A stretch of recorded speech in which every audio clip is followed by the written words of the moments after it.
Hi, welcome back to another episode of Trade Mastermind Trade Secrets. It's just JV today. I'm riding solo on this week's podcast, and we've got a new show format for you, which I'm really excited to deliver. I want to make sure that you guys get familiar, you have structure, and you start to look forward to the segments that we're going to be delivering. And this show's just all about you guys and about delivering value to each and every one of you that watches. So you'll see from the new format that I've introduced a lot at the back end that gets you to dial in, ask questions, maybe come down to the studio. And we're going to be talking about a variety of different things that's going to help you to grow your business to the next level. So I want to give you some Trade Mastermind updates, let you know where we're at. And I'm going to start the show each week, every week with what we're up to so you can get it straight from the CEO. Having the opportunity to communicate the vision, the ambition, the journey,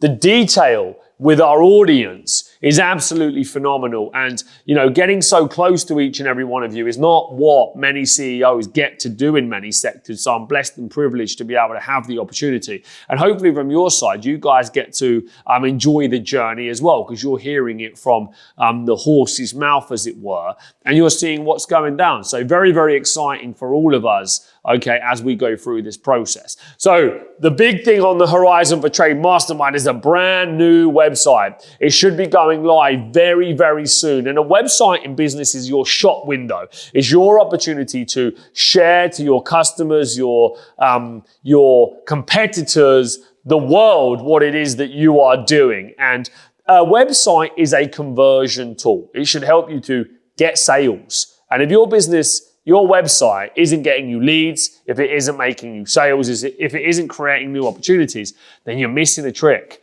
And you've got to get digital marketing services like SEO, like pay-per-click, the two elements that create traffic.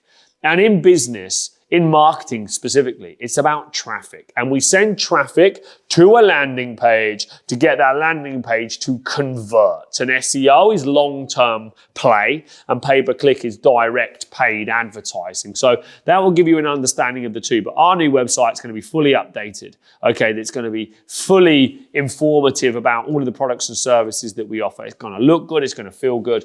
And hopefully it's going to help you guys to give you a source of information, if you're not already a Trade Mastermind customer, about what we do. I'm very excited to be launching the Trade Mastermind Club, but don't tell anyone. I'm not meant to be telling you this right now. But the Trade Mastermind Club is coming out, and it's an app where we're building a community of trade and construction businesses, not just doing the service part, but the businesses that sell services to the trades can have a great opportunity to connect. You can build your profile, you can build your brand, okay, you can build your connections, and you can advertise your products and services within our community. I'm very excited about that one, and that's going to be coming out very soon. I'm going to give you more updates on that as the weeks go on. Okay, let's jump into some cool content. There's some really good stuff happening in the construction industry, and the innovation of the week, okay, the hot stuff that's happening. I'm going to talk to you about solar panel innovation. Now,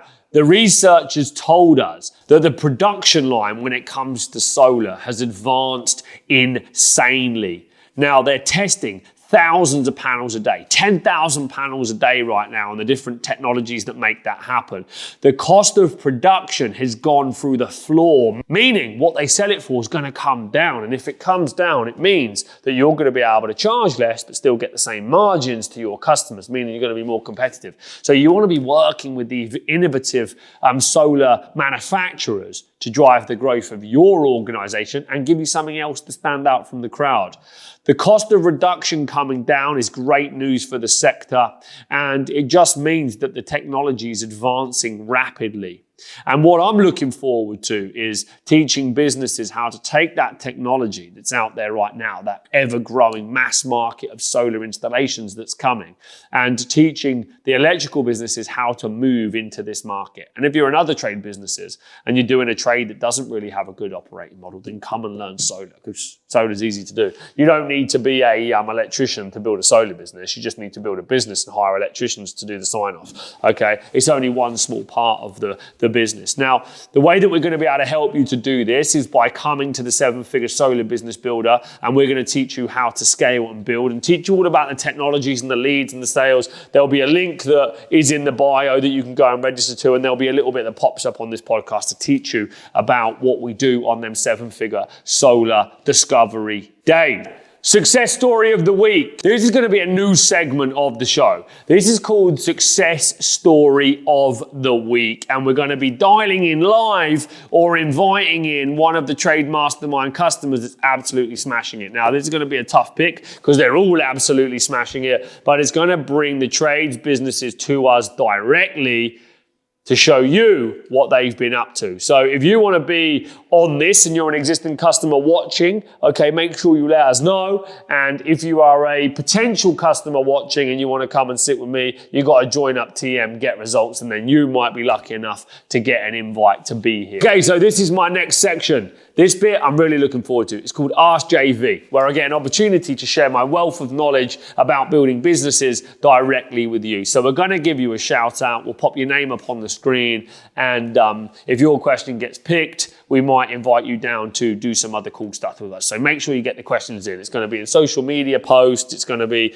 on stories. It's going to be, for a variety of channels. So, we will see them, we will analyze them, and we will pick them. Now, we've got some great questions to kick off this segment. Question number 1 is from Richard. He says, "Hi, Joseph. How can I motivate my team to be more enthusiastic while making sales?" Now, passion and enthusiasm sell. There's no doubt about it. Now, if you're in sales, you're usually doing it because you want to make money, okay? You want to help people, but you want to make money. So there's nothing more enthusiastic than needing to put food on the table. There's nothing more enthusiastic than wanting to do great things. So I like to get my salespeople to understand and get motivated about what that sale is going to do for them. They got to start seeing that each close, each commission check can put them one step closer to a completely different life, or to solve a problem that they might have. If you just make it about making the sale, okay, and just making money without an associated why, like anything in life, if you don't have a why would you be motivated? We're always looking for those whys, aren't we? So sales is a numbers game, okay? Sales is about an outcome. Sales is about a solution, and sales is about a commission check. So make sure you've got great targets for your salespeople, and make sure they understand what's in it at the end of the sale, and then that should drive them to close deals.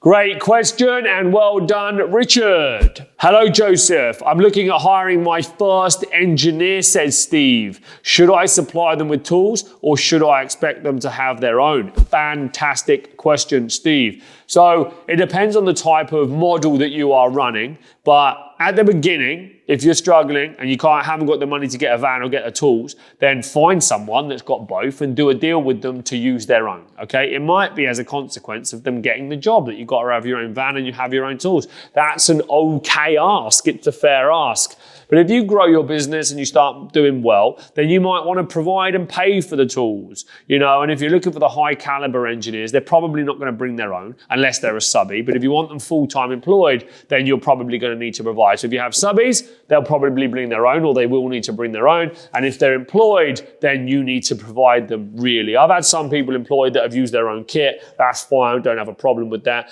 in the past. But, you want to have a good reputation, and you want to give people a good reason to come, and providing them with tools and vans and all of that stuff is a big deal closer for many. Okay, next, Jeremy. Great question here. He says, "Greetings, Mr. Valente. I have a customer who's enthusiastic about a product and seems to be really interested, but won't actually commit or is taking ages to decide on the service. How do I close the deal with these kind of people?" From Jeremy. Okay, good. So basically, if customers can't decide, it's usually because they don't have a big enough incentive. So I like to incentivize our customers to make a decision. And that means give them a great deal, give them a great offer. And it doesn't mean always about reducing the price. In fact, I never reduce prices. Yeah, we sell on increased value. So how do you do that? You do that by stacking the value. So, if it's a bathroom, it could be you upgrade, the products at a discount. Or if it's a boiler, it could be that you give some free servicing. If it's a solar panel, you might, supply 2 extra panels with every 8 that they get. So something like that that's going to motivate them. And really, people will only make a decision if you make the offer time sensitive. Let's look at DFS. We all know DFS, and their deals finish on Sunday. That's what DFS stands for. And, they make it about urgency and scarcity, and they give you an offer, but you've got to make the decision before the end of the week, or that product line and that deal is gone. So that's how you want to frame it up to your customers. You've got to have a sales and marketing strategy to drive incentives for people to buy. Okay, Tyrell, I'm looking at quitting my job to start my own business. Would your courses be good for someone who hasn't started their own business yet? Great question, Tyrell. And at the moment, they're targeted more at businesses, okay? But the fact is, many of the businesses have just started, or they're very early on in their journey. Even if they've been doing it for 10 years, they're still basically just self-employed, working for a pay packet, but not under the employment banner. So it definitely is suitable. And we are working on our Tradesman Academy, which will help people quit their jobs to start up a business. But sounds like you could jump straight into what we're doing and very quickly, start getting results for you and your organization. Chris says, so here's a great question from Chris. What's the best way for someone who has a successful construction business but can't seem to get it above 7 figures?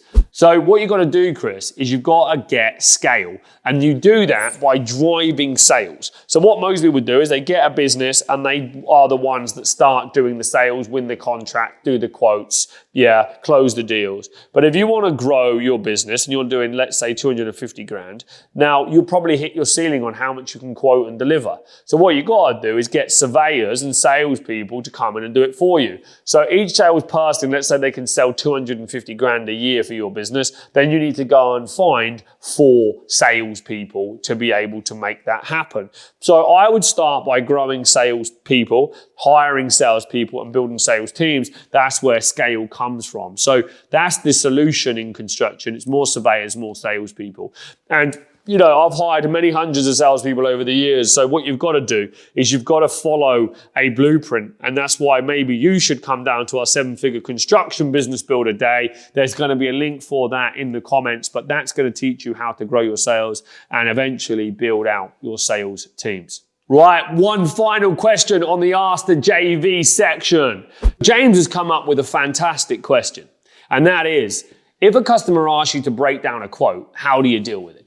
Well, in actual fact, James, I used to say, and our business used to say, and our salespeople used to say, is we give a fixed price quote. We don't break it down. That's the price. There is no breakdown of labor, material. We don't have time to mess about doing that. And all they're trying to do is trying to understand, like, if this is the price, this is the price.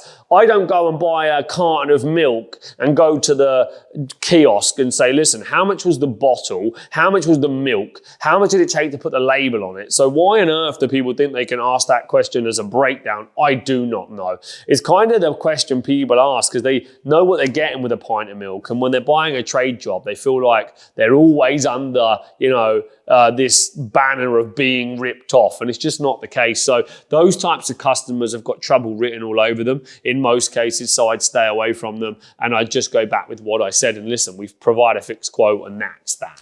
All right, great. Well, hopefully you enjoyed today's podcast, ladies and gentlemen. We did a fantastic Ask JV Q&A there, and I want to get some more questions for next week. You can ask your questions in the comments below. I will pick them up. Ask your questions on our social media. We will pick them up. And make sure that you come to one of our discovery days if you want to grow your trades business. And if you're an existing customer and you're smashing it with us, make sure you let the team know. And you could be sat here next to me or dialing in, doing one of the segments that we are going to be covering, which is the winners of success stories, which is the winners of Trade Mastermind.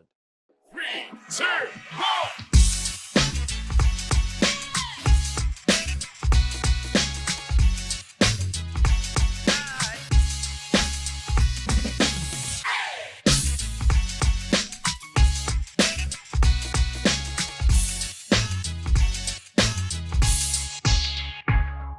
Thank you for listening to the Trade Mastermind Trade Secrets podcast.